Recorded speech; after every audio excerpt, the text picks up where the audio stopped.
नमस्कार।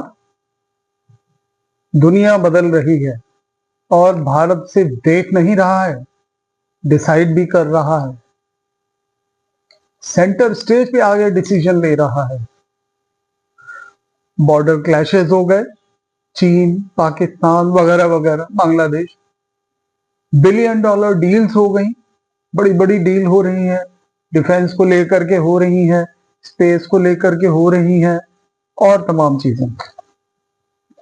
अब भारत नेपथ्य में नहीं, पीछे नहीं है कि ये सब चीजें पीठ पीछे हो जा रही हैं। आपको बताया जा रहा है कि आप ये करिए हमारे साथ और आप चुपचाप कहेंगे हाँ। नहीं, भारत अब ड्राइविंग सीट पर है और हमारी सरकार इस चीज में आज की तारीख में भारत को उस स्थिति में ला चुका है कि भारत को लिए बगैर बहुत सारे वैश्विक निर्णय संभव नहीं है।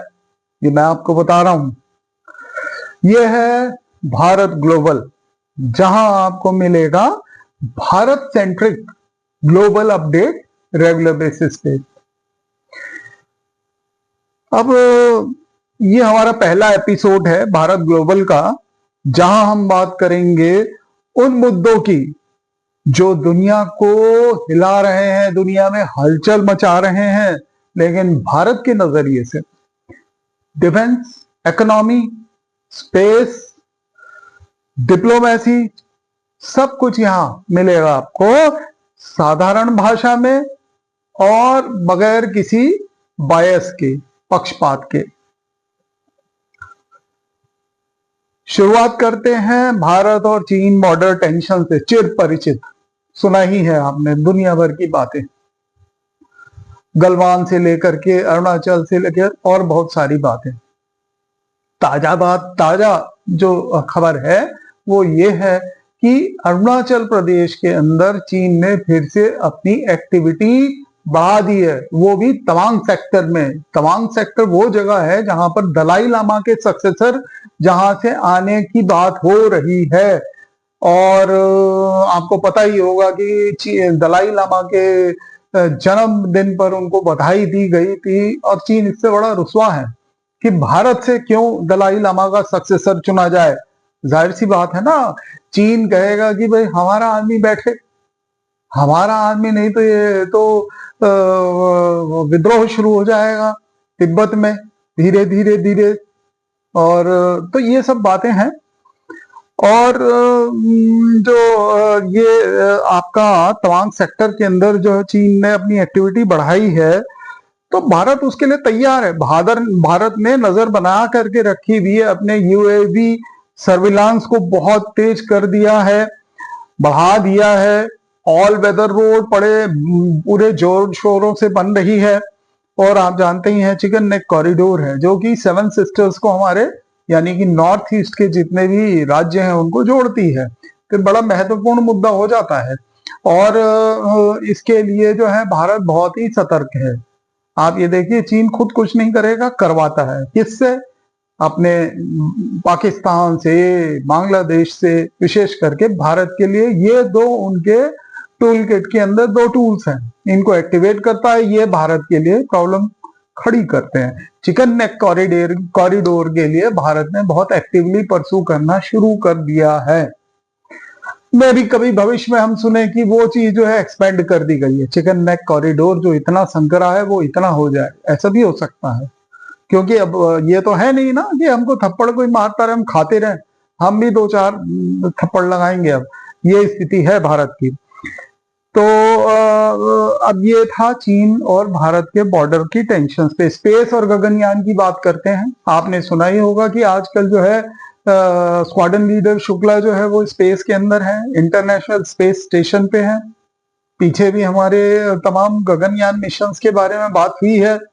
और इसरो इस समय तैयारी कर रहा है सेकंड अनमैन्ड मिशन को टेस्ट करने के लिए, गगनयान सीरीज के। और ये सारी तैयारी को अगर आप जोड़ें, इन डॉट्स को कनेक्ट करें, तो आपको समझ में आएगा कि भारत जो है वो मैंड, यानी कि जो क्रू है स्पेस के अंदर अपने भारत के, उनके साथ एक अपना खुद का एक स्पेस क्राफ्ट भेजेगा स्पेस के अंदर। ये तैयारी है भारत की और उसी तैयारी की कड़ी में सारी चीजें चल रही हैं और इसके लिए यूरोपियन एजेंसी से बहुत टाई अप हुए हैं, जापान से टाई अप हुआ है। अब ये स्पेस सिर्फ जो है वो नहीं है कि एक स्पेस में जा करके हम जो है हमारी बातें हो रही हैं चारों तरफ, नहीं नहीं, ये एक शक्ति का प्रतीक है, ये टेक्नोलॉजी का प्रतीक है और एसोसिएटेड है बहुत सारी और ऑक्सिलरी चीजों से, इर्द गिर्द की चीजों से। आपको पता ही है सैटेलाइट्स हमारे एक्टिव में ऑलरेडी, 7-8 सैटेलाइट जो लगे हुए हैं सिर्फ बॉर्डर के ऊपर की चीजों को के ऊपर निगरानी रखने के लिए।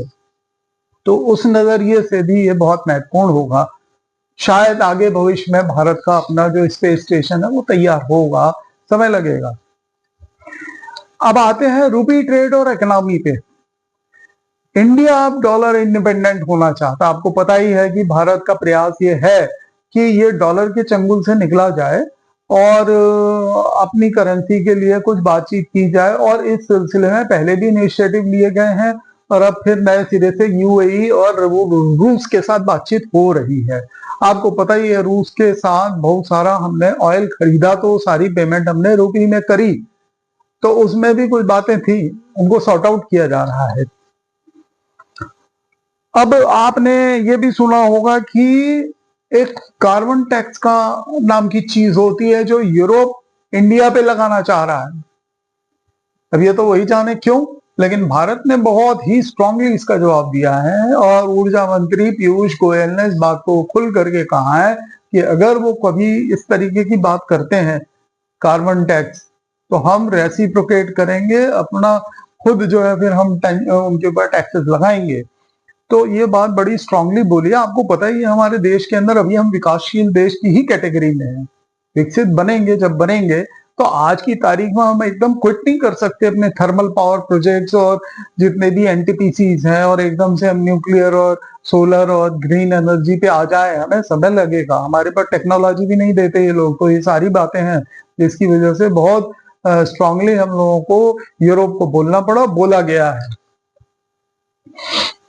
अब आपने सुना होगा गिफ्ट नाम की चीज का, गिफ्ट यानी कि Gujarat international finance tech city.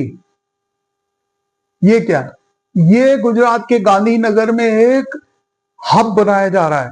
ये भारत चाहता है कि भारत को जो है फाइनेंस और आईटी का ग्लोबल हब बनाया जाए। तो उसके लिए ये गिफ्ट यानी कि एक गांधीनगर के अंदर एक एरिया डेवलप किया जा रहा है, लगभग कंप्लीट हो चुका है वो, और वो मिलियंस स्क्वायर फीट के अंदर बना हुआ है और उसमें इन्वेस्टमेंट्स आने लग गई हैं।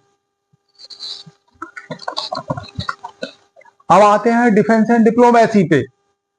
India US naval exercise bay of Bengal में होनी थी सबमरीन ड्रिल्स के लिए।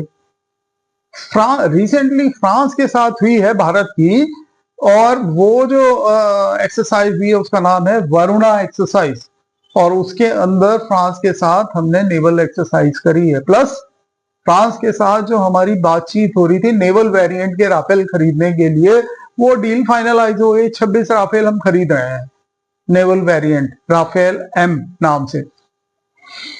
मालदीव और भूटान के साथ भी बातचीत प्रोग्रेस पे है और धीरे धीरे जो इनके अंदर थोड़ा बिखराव दिख रहा था पास्ट में, आपने सुना ही होगा, उस चीज को हम लोग सॉर्ट आउट कर रहे हैं, टेबल पे आ रहे हैं, चीजें ठीक हो रही हैं। यानी कि भारत अपने रीजनल इन्फ्लुएंस को किसी भी कीमत पे कम नहीं होने देगा। ये नया भारत है जो दुनिया को केवल फॉलो नहीं करता है, लीड भी करता है, नेतृत्व भी करता है। आपने ब्रिक्स के अंदर देखा होगा भारत का जो जलवा है, दिखा होगा।